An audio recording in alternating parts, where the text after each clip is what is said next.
Hello students. देखो, हमने quantum यांत्रिकी मैंने स्टार्ट कर दी थी और इस क्वांटम यांत्रिकी में मैंने आपको कृष्णिका के बारे में बता दिया था, ब्लैक बॉडी के बारे में बता दिया था, फोटोन के बारे में हमने चर्चा की थी।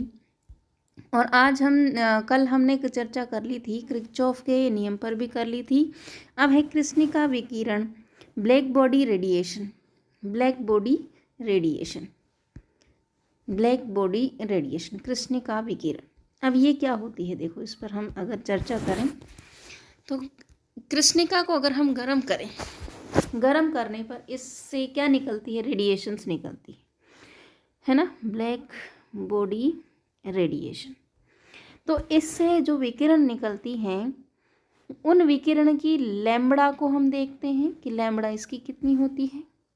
ठीक है, और ताप बढ़ने के साथ साथ ये लैम्बडा कम होती है, बढ़ती है। क्या होता है दरअसल, एनर्जी और लैम्बडा के बीच में क्या रिलेशन होता है, इनको समझने के लिए हमने कुछ नियम भी यहाँ पर टाइम पर देते गए वैज्ञानिक। तो देखो, रेडिएशन, ब्लैक बॉडी रेडिएशन, कृष्णिका से जो रेडिएशन निकलती है उन्हें ब्लैक बॉडी रेडिएशन कहा जाता है। ठीक है, सीधी सी बात, टू द पॉइंट हम बात करेंगे। एक गर्म पिंड की विद्युत चुंबकीय विकिरण, ये जो विकिरण होती है विद्युत चुंबकीय विकिरण कहा जाता है, इन्हें उत्सर्जित होती हैं। अगर टेम्परेचर उच्च है तो दृश्य क्षेत्र में होगा। यदि ताप और बढ़ाया जाए तो विकिरण कम तरंग दैर्घ्य की तरफ क्या हो जाती हैं, नीले प्रकाश के हो जाते हैं, कम तरंग दैर्घ्य। अब जैसे कम तरंग दैर्घ्य का मतलब क्या है, इसे समझे। देखो, तरंग दैर्घ्य का, कम तरंग दैर्घ्य का मतलब क्या होता है। अगर हमने इस तरह की एक रेडिएशन देखी ऐसे, ठीक है, अगर ये रेडिएशन धीरे धीरे धीरे धीरे धीरे धीरे ऐसे चलती तो देखो, एक उच्चिष्ट से दूसरे उच्चिष्ट की जो दूरी है वो बहुत ज़्यादा है, एक लैम्बडा है। अगर ये तेजी तेजी से चले, ऐसे चले, ऐसे चले, ऐसे, है ना, इस तरह से, तो देखो ये लैम्बडा छोटी छोटी छोटी छोटी उच्चिष्ट की दूरी क्या हो जाती है, घटती जाती है। यानी कि लैम्बडा क्या होने लग जाती है, छोटी होने लग जाती है अगर एनर्जी बढ़ती है तो। दरअसल ये एनर्जी और लैम्बडा के बीच में एक संबंध है, उसे हम बता रहे हैं यहाँ पर।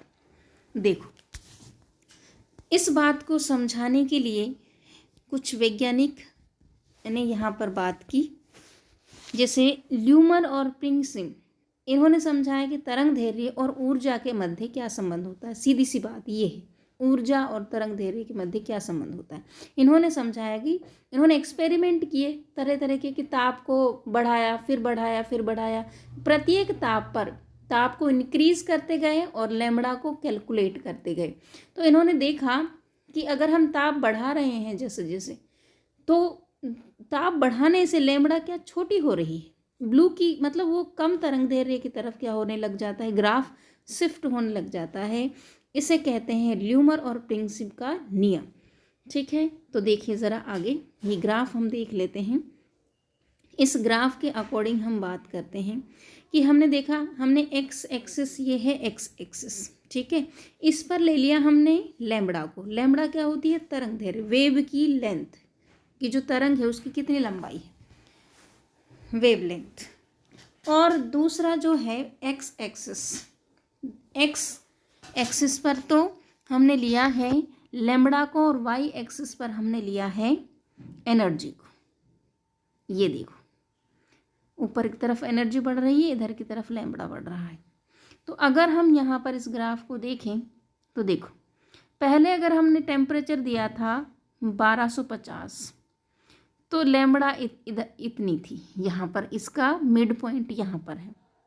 अगर हमने देखा तो ये मिड पॉइंट यहाँ पे आ रहा है। अगर हम अगली टेम्परेचर पे देख रहे हैं तो मिड पॉइंट यहाँ पे, तो ये दरअसल इधर की तरफ शिफ्ट होने लग रहा है। ठीक है, इधर क्या है, देखो लैम्बडा इधर तो बढ़ रही है ऊपर की तरफ, इधर घट रही है ना, तो ये घटने की तरफ इधर की तरफ शिफ्ट होता जा रहा है, छोटी तरंग दैर्घ्य की तरफ शिफ्ट हो रहा है। यानी कि जैसे जैसे आप ताप बढ़ा रहे हो वैसे वैसे लैम्बडा जो है वो घटती जा रही है, वैसे वैसे क्या हो रहा है, लैम्बडा के मान में कमी आती जा रही है। ओके, चलो वेरी गुड। इतनी बात समझ में आ गई होगी। तो थोड़ा सा देखो, ये नोट्स मैंने लिखे हुए हैं। प्रत्येक ताप पर एक ऐसी लैम्बडा या तरंगदैर्घ्य है जिस पर ऊर्जा का उत्सर्जन अधिकतम होता है। ताप के बढ़ने पर लैम्बडा मैक्स का मान में कम तरंगदैर्घ्य की ओर क्या होने लगता है, खिसकने लगता है। ठीक है, तरंगदैर्घ्य कम तरंगदैर्घ्य की तरफ यहाँ पर ये खिसकने लगता है ये ग्राफ। ठीक है, चलो अब देखते हैं आगे। लैम्बडा मैक्स होती क्या है? लैम्बडा अधिकतम उच्चतम उत्सर्जन पर जो मतलब जिस वो तरंगदैर्घ्य जिस पर ऊर्जा का मान क्या हो, ज़्यादा से ज़्यादा हो, अधिकतम, उसे लैम्बडा मैक्स की वैल्यू, उसे हम लैम्बडा मैक्स कहते हैं। चित्र में ये देखो, ये चित्र है और इसको इस तरह से आप लिख सकते हो। तो 1000, 3000, 5000 एनर्जी की वैल्यू है ये। नैनोमीटर में इधर ये दे रखी है किसकी वैल्यू, लैम्बडा की वैल्यू। 2000, 4000 इधर तो बढ़ रहा है लैम्बडा, लेकिन ये जो पीक है ना इसकी, ये इधर की तरफ शिफ्ट होती जा रही। इस वजह से हम कह रहे हैं कि भाई लैम्बडा ताप बढ़ाने के साथ साथ लैम्बडा क्या होती जा रही है, घटती जा रही है। ओके, चलो कृष्णिका विकिरण जब ये अध्ययन कर लिया तो 3 नियम निकल के प्रतिपादित किए गए समय समय पर। एक तो वीन वैज्ञानिक ने अपना नियम प्रतिपादित किया, एक स्टीफन ने अपना नियम प्रतिपादित किया, और रेले और जीन का भी नियम होता है। स्टीफन का जो नियम है उसको बाद में बोल्ट्जमान ने थोड़ा मॉडिफाई किया था, इस वजह से स्टीफन बोल्ट्जमान जोड़े से इसको कहा जाने लगा, स्टीफन बोल्ट्जमान का नियम भी से कहा जाने लगा। चलो सबसे पहले देखते हैं वीन का नियम क्या है। ये वीन का नियम बच्चों कुछ नहीं है, इन्होंने वीन का विस्थापन नियम भी इसे कहते हैं। विस्थापन का मतलब है, अभी हमने जो ल्यूमर और प्रिंसिप का ग्राफ पढ़ा था, यहाँ पर देखो इस ग्राफ के अंदर लैम्बडा छोटी तरंगदैर्घ्य की तरफ शिफ्ट हो रही थी, यानी कि ये एक तरह का विस्थापन है, ज़्यादा से कम की तरफ लैम्बडा शिफ्ट हो रही है। ठीक है, इसको हमने क्या कह दिया, इसको हमने कह दिया विस्थापन। तो वीन ने कुछ नहीं, बस उसी बात को कॉपी करके यहाँ पे डाल रखा है, और वो कह रहा है कि इस नियम के अनुसार उच्चतम उत्सर्जन क्षमता वाली जो तरंग है उसकी तरंग दैर्घ्य का मान ताप के व्युत्क्रमानुपाती होता है, मतलब उल्टा, reciprocal. Lambda max inversely proportional to 1/T। ठीक है, ताप, इसका मतलब यह हुआ कि ताप बढ़ने से लैम्बडा मैक्स के मान में कमी आती है। ये इसकी मेन पॉइंट है कि ताप जैसे जैसे आप ताप बढ़ा रहे हो, लैम्बडा मैक्स क्या होने लग रही है, छोटी होने लग रही है बच्चों, क्या होने लग रही है, छोटी। तो ये नियम आप बिल्कुल, ये बिल्कुल इतना अच्छा इसका डेफिनेशन है, और पूरा इतना, इससे ज़्यादा आपको कुछ पढ़ने की ज़रूरत नहीं, बिल्कुल प्रॉपर बने हुए नोट्स हैं। ठीक है, तो इस वजह से मैं नोट्स के थ्रू पढ़ा रही हूँ, ताकि आपको नोट्स प्रोवाइड हो जाए बच्चों, आपको दिक्कत ना आए। बस आप तो इन्हें बार बार देखें, नोट करें, पढ़ें, और अपना अच्छे से दो तीन बार इसको लिख के और अपने पढ़ ले आराम से। इस नियम को वीन का विस्थापन नियम भी कहते हैं। विस्थापन इसलिए कह रहे हैं कि विस्थापित हो रही है ना भाई, लैम्बडा ज़्यादा से कम की तरफ टेम्परेचर बढ़ने पर विस्थापित हो रही है। तो वीन साहब ये कहते थे कि लैम्बडा मैक्स जो है वो इन्वर्सली प्रोपोर्शनल होती है परम ताप के। अब ये परम ताप क्या है, ये केल्विन में हमने ले रखा है, एब्सोल्यूट टेम्परेचर के क्या होती है, ये इन्वर्सली प्रोपोर्शनल होती है। अगर इसे हम कैलकुलेट करें तो लैम्बडा, इसका चिन्ह हटाएं अगर हम, तो एक कांस्टेंट आता है। ठीक है, लैम्बडा मैक्स बराबर B/T। तो अगर हम T को इधर ले जाएं तो T इंटू लैम्बडा मैक्स बराबर क्या हो जाएगा, B हो जाएगा। समीकरण नंबर 1, ये क्या कहलाता है, वीन का विस्थापन नियम। यहाँ स्मॉल b स्थिरांक है, जिसे वीन का स्थिरांक कहते हैं। इसकी वैल्यू होती है 2.9 × 10⁻³ mK। m का मतलब है मीटर और k का मतलब है केल्विन, मीटर केल्विन। तो मीटर क्यों कहा, क्योंकि लैम्बडा है, लैम्बडा को हम मीटर में माप सकते हैं। टी इंटू में टी है, टी क्या होता है, केल्विन, तो मीटर केल्विन इसकी क्या हो गई, यूनिट हो गई है। चलो वेरी गुड, ये नियम समझ में आ गया होगा मेरे ख्याल से। ठीक है, आगे चलो, आगे बढ़ते हैं। BSc थर्ड ईयर का ये बहुत ही महत्वपूर्ण और बहुत ही अच्छी यूनिट है, तो आप इसे ध्यान से थोड़ा सा पढ़ें। बहुत ही इंटरेस्टिंग वे में मैंने इसे आपके लिए बनाया है नोट्स के साथ में, ताकि आपको कोई दिक्कत इसे समझने में ना हो। फिर भी अगर कोई आपको प्रॉब्लम है, कोई टॉपिक समझ में नहीं आ रहा है, तो आप मुझे कहें तो मैं उसे और ज़्यादा इजी करने की कोशिश करूँगी, और ज़्यादा उसे अच्छे से जो नोट्स जो आपको अवेलेबल चाहिए, नोट्स वगैरह चाहिए, तो वो मुझे बता दीजिएगा किस यूनिट के आपको चाहिए, कौन से टॉपिक के चाहिए, वो मैं आपको प्रोवाइड करवा दूँगी। चलो, यह भी वीन ने बताया। वीन देखो दूसरी बात भी कह रहा है, ये क्या है, इमिशन पावर। ई क्या होती है, इमिशन पावर। इमिशन पावर और टेम्परेचर के बीच, देखो उन्होंने लैम्बडा और टेम्परेचर के बीच भी संबंध को स्थापित किया था, और उन्होंने इमिशन पावर, उत्सर्जन जो क्षमता है ना, उसके EM और T के बीच में भी रिलेशन को समझाने की कोशिश की थी वीन ने। तो वीन क्या कहता है कि EM प्रोपोर्शनल होती है T की 5वीं घात के, है ना। EM प्रोपोर्शनल होती है किसके, मतलब डायरेक्टली समानुपाती कहते हैं इसे। क्या शब्द है ये, समानुपाती, प्रोपोर्शनल है, यानी कि 5वीं घात E अगर बढ़ता है तो ये 5वीं घात के साथ बढ़ेगा, ठीक है। अब अगर मैं इसे ऐसे लिख दूं कि टी को मैं इधर ले जाऊं तो ये नीचे चला जाएगा बटे में, और बराबर में क्या आ जाएगा, कांस्टेंट आता है। जब बराबर का चिन्ह लगाते हैं ना हम, तो कांस्टेंट आता है। चलो, ये है दूसरा समीकरण हमारा।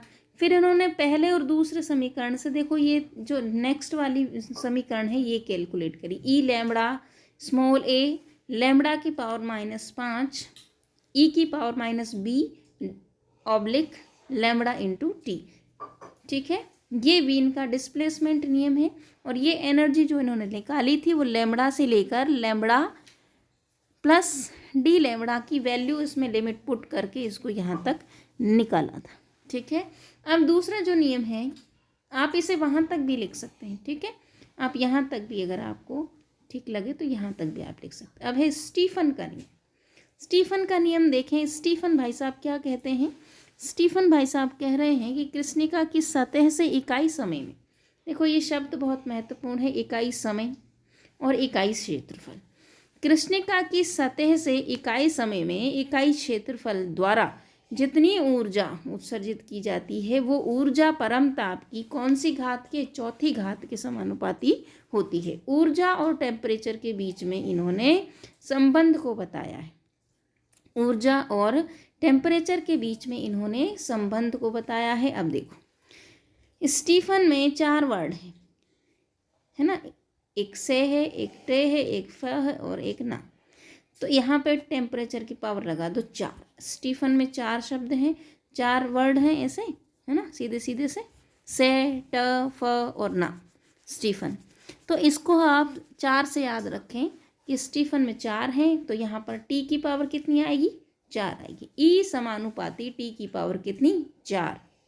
चलो, अब इसको कांस्टेंट लगाते हैं, सिग्मा, कुछ भी लगा दो, लेकिन इस सिग्मा के नाम से इसको लगा रखा है। सब लोग इसे ऐसे ही लगाते हैं, हमने भी इसे ऐसे ही लगा दिया, क्योंकि हम कोई अलग नहीं है सबसे। चलो ठीक है, फॉर्मूला जैसा है उसे वैसा ही लिखना। सिग्मा यहाँ पे स्टीफन बोल्ट्जमान स्थिरांक है, जिसका मान होता है 5.672 10 की घात -8 जूल मीटर की पावर -2 सेकंड की पावर 1 और के की पावर -4, ठीक है। यदि कृष्णिका की सतह का क्षेत्रफल कैपिटल A हो तथा समय क्या हो, T हो, तो उत्सर्जित ऊर्जा E बराबर होती है कैपिटल A सिग्मा T की पावर 4। देखो सिग्मा और T की पावर 4 तो है ही, क्षेत्रफल और टाइम और इसमें लगा दो। देखो ये रहा, ये देखो इकाई समय, इसको समय को T से डिनोट करते हैं, क्षेत्रफल को कैपिटल A से क्या करते हैं, हम डिनोट करते हैं, राइट। चलो, ये देखो, ये हो गया समीकरण नंबर 3। और अगर हम इसे कहते हैं एरिया के साथ और टाइम के साथ, तो इससे हम ये वाली जो इक्वेशन है, पहले इसे स्टीफन ने दिया था, फिर बोल्ट्जमान ने इसे मॉडिफाई किया था, इसलिए इस इक्वेशन को क्या कहा जाता है, स्टीफन बोल्ट्जमान नियम भी कहा जाता है। तो ये इसी नियम से जाना जाता है, स्टीफन बोल्ट्जमान का नियम ये कहलाता है। अब है रेले जीन्स का नियम। रेले जीन्स क्या कहते हैं उन्होंने देखो चुंबकीय क्षेत्र जो है, विद्युत चुंबकीय क्षेत्र है, उसे आवर्ती दोलकों का एक समूह माना, आवर्ती दोलकों का एक समूह माना। प्रकाश की प्रत्येक संभावित आवर्ती न्यू एक आवर्ती दोलक को प्रदर्शित करती है। अतः प्रकाश की किसी आवर्ती न्यू का प्रकट होना अर्थात उस तरंग दैर्ध्य का प्रकट होना है, उस आवर्ती के दोलक का उत्तेजित होना दर्शाता है। किसी दोलक का ताप T तथा किसी दोलक का ताप T ताप पर औसत ऊर्जा KT के बराबर होता है। दोलक की T ताप पर औसत ऊर्जा KT के बराबर होती है। T ताप पर जो औसत ऊर्जा है किसी दोलक की वो कितनी होती है? KT होती है। अब ये थोड़ा सा घबरा गए होंगे आप, है ना, दोलक क्या है, ये सब क्या है। घबराने की ज़रूरत नहीं है। इस नियम को देखो, इस नियम के अंदर एनर्जी को कैलकुलेट किया गया है। कहाँ से कहाँ तक लिमिट लगाइए? लैम्बडा से लेकर लैम्बडा प्लस डी लैम्बडा के बीच की ऊर्जा को इन्होंने, इस क्षेत्र की ऊर्जा को इन्होंने कैलकुलेट किया है। ठीक है, रेले जीन्स ने। और ये नियम जो है इक्वी पार्टीशन ऑफ एनर्जी, है ना, इसका डिस्ट्रीब्यूशन के जो क्लासिकल नियम था, क्लासिकल जो चिरसम्मति थी यांत्रिकी, उसका नियम है इक्वी पार्टीशन ऑफ एनर्जी पर ये आधारित है। ये हाई वेवलेंथ के लिए लागू की गई जबकि लोअर के लिए ये लागू नहीं होती। उपरोक्त समीकरण के अनुसार ई लैम्बडा ज्ञात की गई लैम्बडा वेवलेंथ की चौथी घात के क्या होती है? व्युत्क्रमानुपाती होती है। यानी कि अगर हम रेले जीन्स देखें तो उन्होंने क्या कहा कि आवर्ती के एक दोलक के रूप में माना है। देखो ये एक पेंडुलम है, ये ऐसे हिल रहा है, कभी इधर और कभी एक दोलन, दूसरा दोलन, तीसरा दोलन, चौथा दोलन। ठीक है, अब ये कह रहा है कि ये दोलन है और आवर्ती का मतलब है कि ये कितनी बार इस टाइम में ऐसे दोलन कर रहा है, कितनी बार ये आ रहा जा रहा है। कोई पिंड ऐसे, ये कोई पिंड है, ये कितनी बार ऐसे आ जा रहा है ना, हिलकर, ये इसकी क्या है? आवृत्ति है। अब इन्होंने इस विद्युत क्षेत्र का मतलब है कि ये चुंबकीय जो क्षेत्र है, इस क्षेत्र में जो ऐसे रेडिएशन जो चलती हैं वो ऐसे चलती हैं। तो देखो उनकी 3D में इस तरह से देखो, एक तो यूं है ना, इस तरह से, एक एक्स और वाई तीनों डायरेक्शन होती है उसमें। तो ये दोनों ही रेडिएशन की तरह व्यवहार करती है। चुंबकीय गुण भी दर्शाती है ये रेडिएशन और विद्युतीय गुण भी दर्शाती है। तो दोनों तरह का नेचर इन रेडिएशन का होता है। इसलिए ये पूरा का पूरा क्षेत्र अगर हम माने तो विद्युत चुंबकीय क्षेत्र कहलाता है। तो उन्होंने एक चुंबकीय क्षेत्र की जो आवर्ती दोलकों का समूह माना है उन्होंने चुंबकीय क्षेत्र को, और संभावित आवर्ती दोलक को प्रदर्शित करती है। कितनी आवर्ती है वो दोलक को प्रदर्शित करती है। तो न्यू अगर वहाँ पर आवर्ती अगर प्रकट होती है तो इसका मतलब वहाँ पर लैम्बडा बना। मतलब ये तो दोलक की बात कर दी उन्होंने, फिजिक्स से ले लिया इसको। अगर हम कहें तो वही बात लैम्बडा की है। देखो लैम्बडा ऐसे चलती है ना, ऐसे तरंग दे रही है, तो ये भी आवर्ती है। उसी पॉइंट से कितने टाइम में गुजर रही, कितनी बार गुजर रही है उसी पॉइंट से, है ना, ये आवर्ती। तो लैम्बडा कितनी हो गई? इनकी आवर्ती। और इनकी जो एनर्जी है उसे वो कैलकुलेट करना चाह रहा है। कहाँ से कहाँ तक के क्षेत्र में? लैम्बडा से लेकर और लैम्बडा प्लस डी लैम्बडा के क्षेत्र में एनर्जी उन्होंने कैलकुलेट की। तो उन्होंने एक मान ई लैम्बडा डी लैम्बडा बराबर 8 पाई KT, लैम्बडा की पावर -4 और डी लैम्बडा, ठीक है, इतनी कैलकुलेट की। तो यहाँ पर डी लैम्बडा से डी लैम्बडा बराबर है तो कट गए, तो क्या बचा? अगर इसकी पावर 4 माइनस है ऊपर, तो इसे अगर मैं बटे में ले आऊँ तो ये पॉजिटिव हो जाएगी। तो ई लैम्बडा बराबर 8 पाई KT अपॉन में लैम्बडा की पावर कितनी? 4। ये वाली वैल्यू आ जाएगी। आप तो डायरेक्ट याद रखें क्योंकि इस फॉर्मूले को कैलकुलेट करने की ज़रूरत नहीं, क्योंकि इतना ही इसको याद आपको रखना है, बस ये वैल्यू आपको रखनी है। ये होता है रेले और जीन्स का। इन्होंने एनर्जी को कैलकुलेट किया। किसको कैलकुलेट किया इन्होंने एनर्जी को कैलकुलेट किया, इस वाली ई लैम्बडा, ठीक है। और ई लैम्बडा यहाँ इन्होंने कहाँ से? लैम्बडा से लेकर लैम्बडा प्लस डी लैम्बडा के क्षेत्र में एक पर्टिकुलर क्षेत्र निर्धारित कर लिया कि यहाँ से यहाँ तक हमें भाई ये काम करना है। तो लैम्बडा से लेकर लैम्बडा प्लस डी लैम्बडा के बीच की वैल्यू को इन्होंने कैलकुलेट किया, जो कितनी आती है?